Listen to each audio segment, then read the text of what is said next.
इकबाल की जो शायरी है, और जब हम उनको पढ़ते हैं तो इतना एनकरेज फील करते हैं कि हमें ज़रूर इस दुनिया में कुछ करके जाना है। ये दुनिया सिर्फ ऐसी चीज़ नहीं कि अहबाब की तुम्हें क्या सुनाऊं दास्तां, क्या सारे नुमाया कर गए, बीए किया नौकर बने पेंशन मिली मर गए। तो इस तरीके की मुझे लगता है कि अदब का इस्तेमाल जो है वो लोगों को बेदार करने के लिए किया जाता है, और स्पेशली हमारे बच्चों को अगर बेदार करने के लिए किया जाए तो मुझे लगता है कि हमारी सोसाइटी में काफ़ी डेवलपमेंट हो सकती है। और आज जो हम देख रहे हैं वायलेंस, हर तरीके का वायलेंस, चाहे वो वायलेंस अगेंस्ट विमेन हो, वो बढ़ रहा है। मैं रोज देखती हूँ सुसाइड केसेस मेरे पास आते हैं, एक्सेप्शन दे दीजिए पोस्टमार्टम। मैं बोलती हूँ कि इतने सुसाइड केसेस बढ़ रहे हैं, what is the reason? As an administrator मुझे ये हैरानी होती है ये देख के कि नंबर ऑफ सुसाइड्स बढ़ रहे हैं, मेंटल इलनेसेस बढ़ रही हैं, ड्रग एडिक्शन। आपने हाल ही में सुना होगा, पिछले 1-2 दिन की बात है कि एक बच्चे ने किस तरीके से अपने पेरेंट्स को जो है कत्ल कर दिया because he wanted money for his drugs. तो हमारी सोसाइटी किस तरफ जा रही है, और क्या हम अपने बच्चों को, हम अपने एडोलेसेंट्स को, अपने यंगस्टर्स को ये समझा रहे हैं कि हमें क्या करने की जरूरत है, या सिर्फ हमने उनको सेंसेस पे छोड़ दिया कि अच्छे मार्क्स लाओ और जो चाहे करो? क्या एजुकेशनल इंस्टीट्यूशंस इसलिए बने कि हम मार्क्स मेकिंग फैक्ट्री बन जाए? हमें फर्स्ट आना है हर चीज में, हमारे बच्चों को किसी ना किसी इंस्टीट्यूट में पहुंचाना है, कोई ट्रेनिंग करनी है, लेकिन जो उनके बेसिक वैल्यूज हैं, जो बेसिक प्रिंसिपल्स हैं, हम वो उनके बारे में डिस्कस करना हमें लगता है कि वेस्ट ऑफ टाइम है। पहले जो वाज और नसीहत एक बड़ी आम और बड़ी खास चीज, आम इन द सेंस कि हर जगह होती है, और खास इसलिए कि सब कोई समझता था कि वाज और नसीहत करना एक बड़ी इंपॉर्टेंट चीज है। ना ही सिर्फ पेरेंट्स, ग्रैंड पेरेंट्स करते थे, स्कूलों में, कॉलेजों में ये चीजें होती थी। तो वो चीजें आहिस्ता आहिस्ता कम हो रही है because we have diverted all our attention towards media, towards social media. हमें लाइक्स जो है इतने पसंद है कि हमें फेस टू फेस कम्युनिकेशन भूल गया है। रीजन आज मैं यहाँ बैठ के आप सबसे बात कर रही हूँ तो मुझे लग रहा है हाँ टीवी पे तो मुझे काफी लोगों ने देखा होगा, तो अगेन टीवी पे देखना हमारी सोसाइटी ऐसी हो गई है। We prefer screens rather than seeing people. We prefer to talk on phone rather than going to their homes. आना जाना हमने छोड़ दिया, हम अपने बच्चों को नहीं भेजते खेलने के लिए, बाहर नहीं भेजते क्योंकि हमें डर लगता है, हमें खौफ आता है कि हम दूसरों के साथ इनको मिलकर होने दें कि नहीं हो।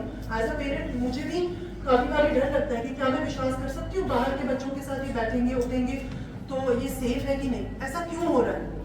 क्या हमें सोचने की जरूरत है कि क्या हम साइंटिफिकली इतने एडवांस हो रहे हैं और humanity wise, even religious wise हम पीछे जा रहे हैं? कुरान शरीफ की आयत है सूरह हुजरात की चैप्टर 49 वर्स 13, या अय्युहन नासु इन्ना खलकनाकुम ज़करन व उन्सा व जअलनाकुम शुअबन लिताअरफू इन्ना अक्रमकुम इंदल्लाहि अत्काकुम इन्नल्लाहा अलीमुन खबीर।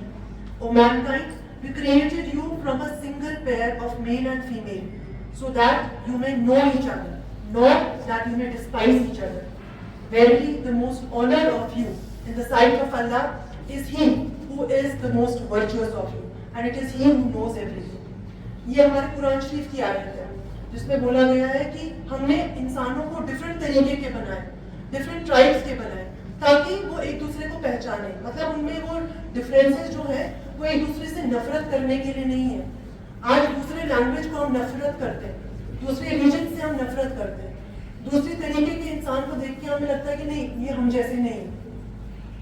लेकिन खुदा ने जब इंसान को बनाया तो इस मकसद से नहीं बनाया डिफरेंट, वो इसीलिए बनाया ताकि उनकी डिफरेंट क्वालिटीज आए।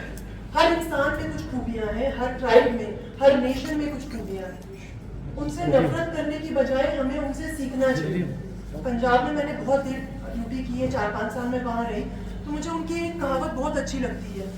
वो बोलते हैं सड़ना रीस कर, मतलब जलन मत कर, सड़ना रीस कर। मतलब अगर आपको कोई चीज अच्छी लगती है उससे जलो नहीं, सड़ो नहीं, बल्कि कॉपी करो उसको, उससे सीखो। तो मुझे लगता है आज हमारी सोसाइटी में ये चीज कहीं ना कहीं हम भूल रहे हैं। हम दूसरों को देख के जो जलन, हसद और इस तरीके की जो नेगेटिव क्वालिटीज आ गई हैं हमारे में, हमें लगता है हमारे पास होना चाहिए, दूसरे के पास नहीं होना चाहिए। तो जब तक हमारे अंदर ये क्वालिटीज चेंज नहीं होंगी, जब तक हमारे वैल्यूज चेंज नहीं होंगे, तब तक हम एडवांस कर ही नहीं सकते।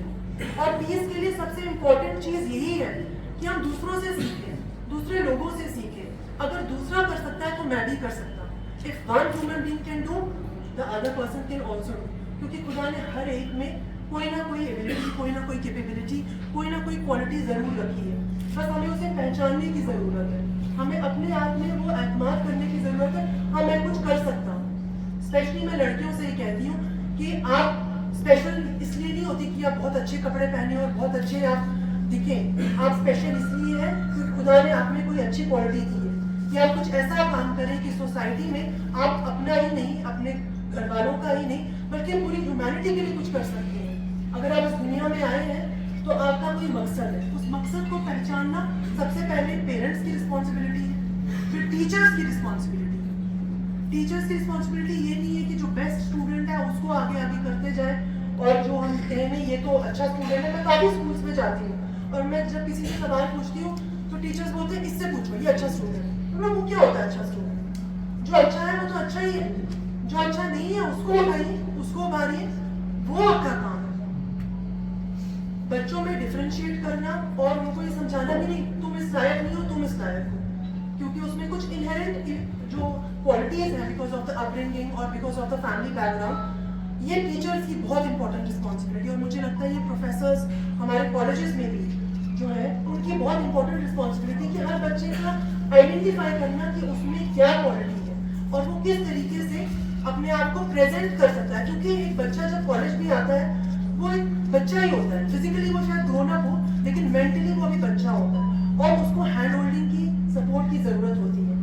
मैं अपना कहूँ तो I was fortunate enough that my teachers realised कि नहीं तुम इस चीज में अच्छी हो, तुम ये करो, and I was given the chance to represent my college in different universities. मैं दूसरी स्टेट्स में जाती थी, जब मैं रिप्रेजेंट करती थी अपने स्कूल कॉलेज को, that give me lot of confidence. तो मुझे लगता है वो कॉन्फिडेंस जो है नेचुरली तो होता ही है, लेकिन जब तक आप उसको, उस बच्चे को उभारेंगे नहीं, उसको हैंडहोल्ड नहीं करेंगे, उसको शाबाशी नहीं देंगे, आप सिर्फ बेस्ट स्टूडेंट्स को जो फर्स्ट आ रहा है, टॉप कर रहा है, उसको ही शाबाशी देते जाएंगे तो बाकी समझेंगे कि हाँ, जिसको कहते हैं labelling theory, you label some children as good and you label some children as bad. तो आज हमारे एजुकेशन सिस्टम में जो हम न्यू एजुकेशन पॉलिसी कह रहे हैं कि हमें बच्चों में ये कंपटीशन नहीं बल्कि कोऑपरेशन को जो है तरजीह देनी है। तो मुझे लगता है वो हमारे एजुकेशनल इंस्टीट्यूशंस का काम है।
Government degree college women Baramulla ने ये 2 दिन का नेशनल कॉन्फ्रेंस पहली बार ऑर्गेनाइज किया है, जिसका टॉपिक है love, peace and harmony and brotherhood amongst all.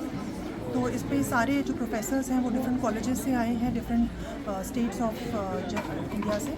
और इस पे जो मेरा कीनोट एड्रेस था, it was regarding how peace and brotherhood and harmony is important, and वो कैसे हमें जो है ऐसा एनवायरनमेंट क्रिएट करना चाहिए ताकि पीस रहे।